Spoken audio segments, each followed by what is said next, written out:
तो अभी तक इस सीरीज़ में हम काफ़ी सारे सेक्शंस डिज़ाइन करके देख चुके हैं हमारे टेम्पलेट के हिसाब से। अब इस सेक्शन में हम टेस्टिमोनियल सेक्शन देखेंगे। तो ये टेस्टिमोनियल सेक्शन बना हुआ है। अभी हम इसमें ऐसा स्क्रॉलेबल और ये सब कंटेंट नहीं बनाएंगे, ये सब जावास्क्रिप्ट के बाद होगा, लेकिन अभी हम इसका एक बेसिक डिज़ाइन क्रिएट करेंगे। तो मैं यहाँ टेस्टिमोनियल सेक्शन मार्क कर देता हूँ और कमेंट कर देता हूँ इस चीज़ को। तो यहाँ पे हम इसकी CSS स्टार्ट करेंगे। तो मैं वीडियो कंटेंट हटा रहा हूँ, वो सेक्शन हमको अभी रिक्वायर्ड नहीं है क्योंकि वो काफ़ी सिमिलर सा सेक्शन है जैसे हमने पहले बनाए। तो मैं इस टेस्टिमोनियल सेक्शन को बनाता हूँ। तो अगेन मैं पिछले सेक्शन जैसा ही करूँगा, मैं इसमें एक मैक्स विड्थ फिक्स कर दूंगा। तो मैं उसमें भी इसको सीधे ऐड कर सकता हूँ क्योंकि काफ़ी कुछ वैसी सिमिलर विड्थ हमको रखनी है जैसी प्राइसिंग में थी। तो हम सेम विड्थ यूज़ करते हैं, तो ये भी उतनी विड्थ पे कंस्ट्रेंट हो जाएगा। अब इसमें देखते हैं क्या क्या चीज़ें हैं। सबसे पहले इसमें एक डिव है जिसमें एक फ़ोटो दिखाई दे रही है और उसके बाद में कुछ टेक्स्ट कंटेंट है। तो मिनिमम ये 2 डिव तो हमको चाहिए। तो इसको मैं क्लास देता हूँ प्रोफाइल इमेज और दूसरे को मैं क्लास देता हूँ फीडबैक। फीडबैक के अंदर आप देखोगे तो उसमें भी 2 सेक्शंस हैं। तो टॉप पे कुछ फीडबैक है, फिर फीडबैक देने वाले का नाम है। तो मैं इसको पैराग्राफ देता हूँ और उसके नीचे भी एक और पैराग्राफ देता हूँ, तो दोनों अलग पैराग्राफ हो सकते हैं। तो इस क्लास का जो नाम रखा है मैंने, नेम क्लास रखा है। आप ऑथर नेम या कुछ प्रॉपर नेम भी दे सकते हैं। तो मैं ये टेक्स्ट कॉपी करता हूँ ताकि हमको थोड़ा आइडिया हो जाए कि इतना टेक्स्ट आने के लिए कैसा चाहिए होगा। तो हम इन्हीं का ही कंटेंट कॉपी कर रहे हैं। तो एक तरह से हमने ये सेम टेक्स्ट ले लिया है और इनमें से मैं एक इमेज भी कॉपी कर लेता हूँ ताकि हम almost same look and feel create कर सकें। तो आप देखोगे तो ये कंटेंट तो आ गया, प्रॉपरली अरेंज नहीं है क्योंकि इस पर अभी हमको फ्लेक्स लगाना होगा और उस तरह से हम इसको अरेंज करेंगे जैसा हम अपने अकॉर्डिंगली चाहते हैं।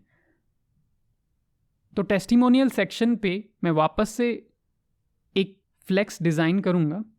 तो डिस्प्ले फ्लेक्स लिखते हैं। तो टेस्टिमोनियल्स है। तो अब आप देख रहे हो ये अपने आप डिवाइड हो गया horizontally. By default horizontal direction होती है, तो फ्लेक्स डायरेक्शन हमने मेंशन भी नहीं की। फ्लेक्स के ट्यूटोरियल्स आप चेकआउट कर सकते हो हमारे कुछ अलग वीडियोस में जहाँ पे हमने फ्लेक्स को बहुत अच्छे से डिफाइन किया है।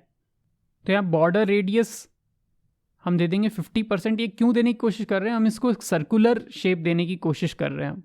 तो प्रोफाइल इमेज के अंदर IMG टैग पे मैं अगर 50% बॉर्डर रेडियस देता हूँ तो ये सर्कुलर दिखेगा, बट ये स्क्वायर इमेज होनी चाहिए। तो बाय डिफ़ॉल्ट स्क्वायर है इसलिए ऐसा दिख रहा है। इसकी थोड़ी सी मैं मैक्स विड्थ कम करना चाहता हूँ, तो मे बी 200 ज़्यादा हो गया, तो 150 पिक्सल। तो अब ये थोड़ी छोटी दिखाई दे रही है इमेज। इनका भी थोड़ा स्टाइल और स्पेसिंग अलग करना है, तो हम इनकी क्लासेस को भी मॉडिफाई करते हैं। तो मैं फीडबैक लेता हूँ और इसकी फॉन्ट साइज़ और कलर चेंज करता हूँ। तो फॉन्ट का कलर मैंने एक ग्रे कलर लिया है और इसकी स्टाइल इटैलिक ली है और पैडिंग में 20 पिक्सल दे रहा हूँ। तो ये एक तरह से आप देखोगे पूरा फीडबैक सेक्शन ये चेंज हो गया और सारा इटैलिक हो गया। सारा इटैलिक हमको करना नहीं है, बट अभी के लिए मैंने दोनों पे ही ये अप्लाई कर दिया है।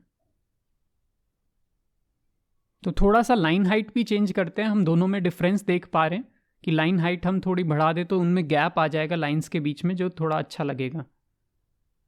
और मार्जिन हम लेफ़्ट से भी बढ़ा दें तो फोटो से वो थोड़ा दूर दिखाई देगा। तो ये थोड़ा ज़्यादा मार्जिन हो गया है आई थिंक। लाइन हाइट हम थोड़ी सी कम करते हैं, तो अब शायद ये लाइन हाइट प्रॉपर है। और पैडिंग भी हम कम कर सकते हैं क्योंकि अब मार्जिन हम प्रोवाइड कर चुके हैं, तो अब वो कंपैरेटिवली अच्छा लग रहा है। आप देखोगे तो इस पे पैराग्राफ पे टॉप पे अपने आप ही एक मार्जिन है और ऐसे ही नीचे पैराग्राफ पे भी एक मार्जिन है। तो हम वो बाय डिफ़ॉल्ट मार्जिन को भी काउंट हमको करना चाहिए। तो इस वजह से तो मैं इस P पे स्पेसिफिकली अब मार्जिन सेट कर सकता हूँ या पैडिंग सेट कर सकता हूँ। तो P.name मैंने पुट किया, तो उससे क्लियर होगा कि नेम पे ही मैं ये पुट कर रहा हूँ। तो मैंने ऊपर वाले को कॉपी किया है और अब मैं केवल P.name पे कुछ चीज़ें अलग करना चाहता हूँ, जैसे कि मैं उस पर इटैलिक नहीं करना चाहता, मैं उसका वेट थोड़ा बढ़ाना चाहता हूँ और लाइन हाइट भी मैं हटा देता हूँ क्योंकि हमको ऑथर नेम क्लियर है। अभी इसमें काफ़ी ज़्यादा गैप हो गया है, आप देख सकते हो। तो हम इसमें पैडिंग नहीं देते हैं, अभी भी गैप में कुछ खास फ़र्क है नहीं।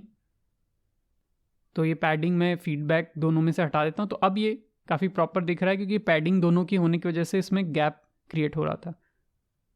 तो मार्जिन जो लेफ्ट से वो थोड़ा सा और बढ़ा सकते हैं क्योंकि हम पैडिंग ख़त्म कर चुके हैं, तो उसको कंपनसेट करने के लिए तो मैं पूरे फीडबैक सेक्शन पे ही लगा देता हूँ ताकि दोनों पे हमको उसको रिपीट ना करना पड़े। तो अब आपकी स्पेसिंग प्रॉपर हो गई है और मैं पूरे सेक्शन पे भी एक पैडिंग दे रहा हूँ, तो उससे ये प्रॉपरली अंदर पैडेड सेक्शन बन जाएगा। तो अब आप देख रहे हो साइड में थोड़े गैप्स हैं पैडिंग में। अगर आप देख रहे हो कि ये पैडिंग में थोड़ा गैप है, ये मैं पैडिंग में नहीं देना चाहता था, या तो आप ये कंटेनर बना सकते हो जैसा कि हम नॉर्मली ये प्रैक्टिस करते आ रहे हैं हर चीज़ में, और उसके अंदर ये गैप दे सकते हो। तो इस चैनल पे हम देखते हैं इंटरेस्टिंग कोड कॉन्सेप्ट्स और उनके एग्जाम्पल कोड्स। अगर आप और ऐसे वीडियो देखना चाहते हैं तो सब्सक्राइब कीजिए